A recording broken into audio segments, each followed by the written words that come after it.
In 2014, a shocking counterfeiting case involving US dollars broke out in Canada. A middle-aged man who never graduated high school spent 3 years producing $250 million in counterfeit dollars. Not only was he not sentenced, but he also accidentally became a civil servant.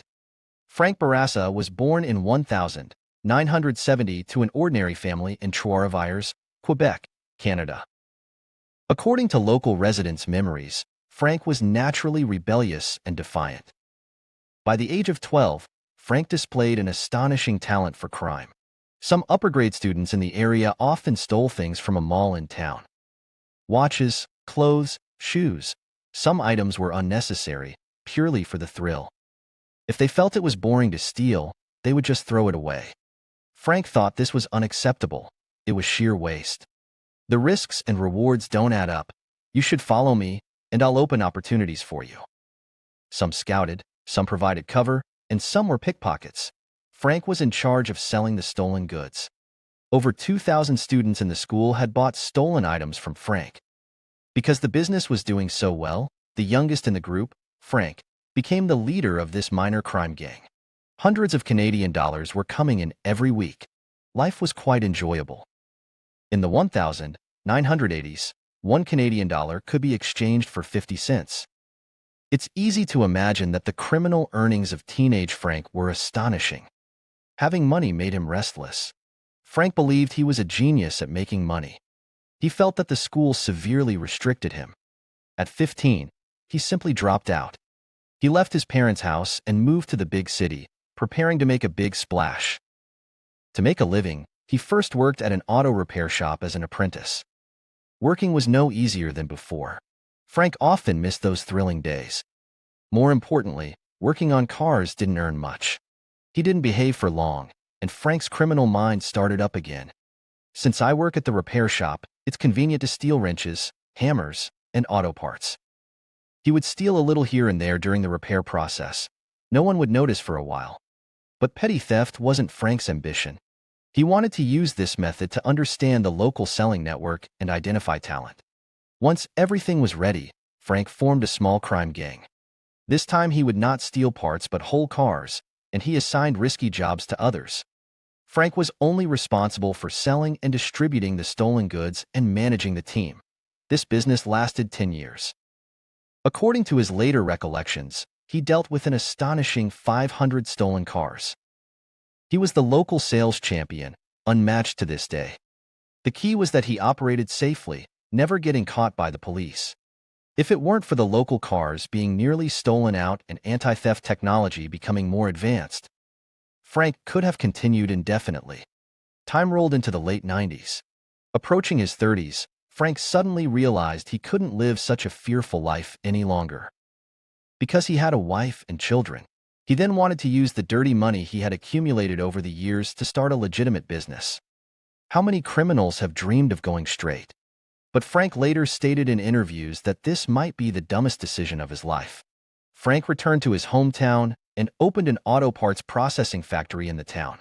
With years of industry experience and connections, the factory's business thrived. The local folks spoke highly of Frank. They said he had always been clever since childhood. He learned skills outside and returned home to become a big boss. It was truly enviable. But Frank couldn't feel even a bit happy inside. Why? Because working was hard. Especially as a startup company owner, one has to manage everything and do all the work. There were no holidays, and the money made was far less than what he earned from stealing cars. Years later, Frank had health issues. He decisively sold the factory, flew around the world with his wife, and after 2 years, although he was better, he had almost spent all the money. He still needed to make money for the rest of his life, but this time Frank had learned his lesson. He told himself he would no longer believe in the idea that one could get rich by following the law and working hard. But what should he do? He didn't want to steal cars anymore because life couldn't revert. After much thought, he decided to make a big score. Preferably something that could make him rich within 2 years. Did you think he was finally going to start counterfeiting? No, he had to take some detours to toughen his resolve. He decided to sell marijuana. In 2006, marijuana was not yet legal in Canada. It was a controlled substance. Do you want to know how determined a nation is to fight drugs? But when he switched to selling drugs, he would sell marijuana in the morning and get arrested by the afternoon. Frank was sentenced to only 3 months of probation. During the house arrest, 36-year-old Frank suddenly understood two principles. First, choosing is more important than working hard. Second, the most important thing in life is to do subtraction. He had been committing crimes since 12, constantly jumping between legality and illegality. Wasn't the goal to make money? If that's the case, let's remove the unnecessary steps in between. Just print money, and the goal would be achieved. The direction was quickly determined, but problems soon followed. He couldn't find a teacher, and there were no materials on this. What to do? This problem seemed unsolvable, but Frank said if there was no counterfeiting tutorial, he could just look at real currency. He checked the Federal Reserve's official website. The descriptions there were very detailed. For 3 months, Frank immersed himself in the Federal Reserve's website, studying diligently. Whenever he encountered something he didn't understand, he pretended to be a student asking university professors for advice. Frank set off again. By summarizing past failures, he established a strict set of guidelines. First, never spend the counterfeit money you create. Second, counterfeit bills must never be sold in their region of origin. What does this mean? Many people think Frank is Canadian.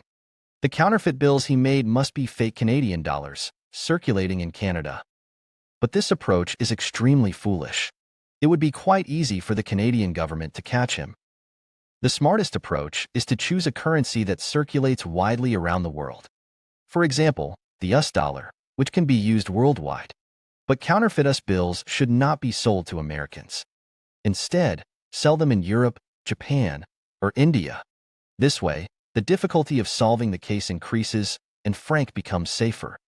Third, do not produce large denomination counterfeits.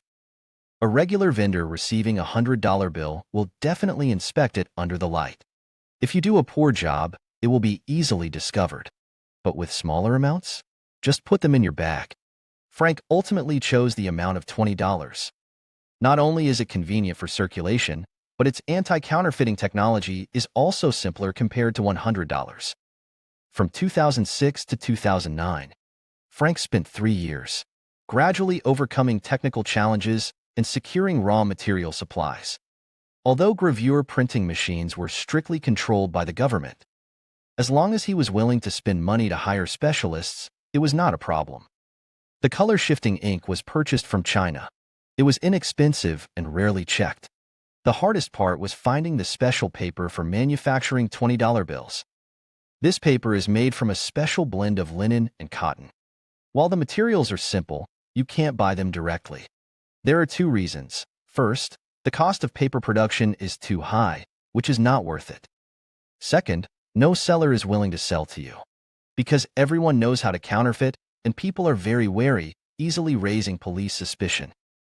So how did he finally resolve the paper issue? Frank registered a shell company for securities. Using the excuse of producing securities, he approached a Swiss paper mill. He purchased 10 tons of linen cotton paper in one go. This was a big deal. The paper mill welcomed him, and Frank returned loaded. When this batch of goods finally reached the dock in Trois-Rivières, Frank could hardly believe how smoothly things had progressed. Ultimately, through his boldness, meticulousness, and ample preparation, Frank successfully produced over $250 million in counterfeit US bills in a small workshop in Trois-Rivières. The craftsmanship was unprecedented. If all sold, Frank could make at least $75 million. During those years, Frank lived a miserable life. The counterfeit money couldn't be sold. It wasn't the quality issue, but rather that he forgot to establish sales channels in advance. He couldn't find big clients, and small clients were afraid of sting operations. Once, Frank leveraged his connections to find a group of drug dealers, thinking they would have the guts to buy these counterfeit bills. But unexpectedly, they kindly reminded him, "Thank you, but we don't need them. Be careful." For 3 years, Frank took his underlings around the Canadian black market. A total of 1 million counterfeit bills was sold. The money he earned barely covered the costs. That's just 100,000 a year. In the last deal, someone ordered 100,000 counterfeit bills in one go. Frank was shocked. Wow, this is my income for 6 months. I need to personally deliver to this big client. The transaction went smoothly, and the client was very satisfied. They immediately placed another order for 100,000 to be delivered the next day. Frank was extremely excited. What he didn't know was that the process of this transaction was being monitored by a helicopter. On May 23, 2012, at 4 in the morning, Frank was asleep in his girlfriend's arms when the police broke in. Before he could react, Frank was arrested on the spot. The investigation into this case lasted 3 years. The precision and amount of the counterfeit notes shocked the world. The media speculated Frank would face at least 60 years in prison, or even more. Frank remained very calm in this situation. Facing the reporters, he even boasted, "No one in this world can judge me." Frank wasn't bluffing. The game wasn't over yet.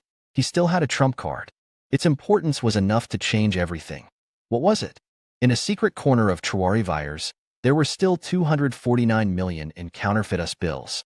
Frank deceived the government into thinking there were still 200 million, saying if they were all released, it would have a disastrous impact on the dollar-dominated financial system with dire consequences.